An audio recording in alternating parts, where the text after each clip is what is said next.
عورت کا اپنے شوہر کی اجازت کے بغیر نفلی روزہ رکھنا منع ہے۔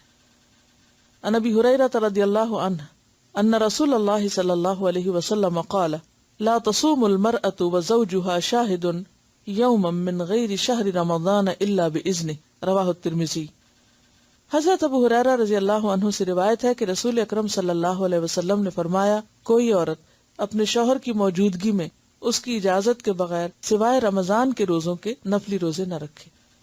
اس میں یہ ہے کہ رمضان کے روزے میں شوہر سے نہیں پوچھا جائے گا، اور رمضان میں اگر کچھ چھٹ گئے تو قضا کرنا جو ہے وہ بھی فرض روزہ ہی ہے، اور وہ یعنی رمضان کے روزے کی ادائیگی ہے، اس لیے اس کی بھی اجازت ہے، وہ انسان پوچھے بغیر رکھ سکتا ہے، ورنہ عام نفلی روزے نہیں۔ کیوں منع کیا گیا؟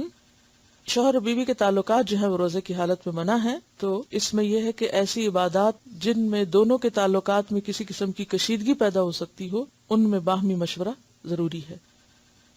اس میں دین کا حسن آپ دیکھیے، باہمی تعلق جو ہے وہ سکون کا باعث ہے۔ وہ سکون کا باعث اسی وقت ہوتا ہے کہ جب آپس کی کمیونیکیشن ہوتی ہے، انڈرسٹینڈنگ ہوتی ہے۔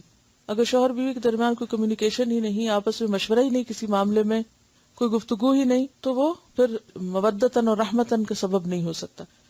تو اسی طرح اب فرضی روزے تو فرضی انڈرسٹوڈ سب نے رکھنے، تو اس سے یہ بھی پتہ چلتا ہے کہ اگر عورت کوئی نفلی کام کری، کوئی نیکی کا کام کری، تو اسے شوہر کو ساتھ لے کے چلنا چاہیے، ٹھیک ہے نا۔ مثلا آپ قرآن پڑھ رہے ہیں تو اس میں شوہر کو بھی ساتھ لے کے چلنا، یہ نہیں کہ جو پڑھ کے گئے بس خاموشی گھر میں جا کے کچھ شیئر نہیں کیا، نہیں، شیئر کیا کرے، ڈسکس کیا کرے، یہ پڑھا ہے، یہ نہیں کہ وہ فتوے دینا شروع کر دیں یا پڑھانا ان کو شروع کر دیں، لیکن ان کے ساتھ ڈسکس کریں۔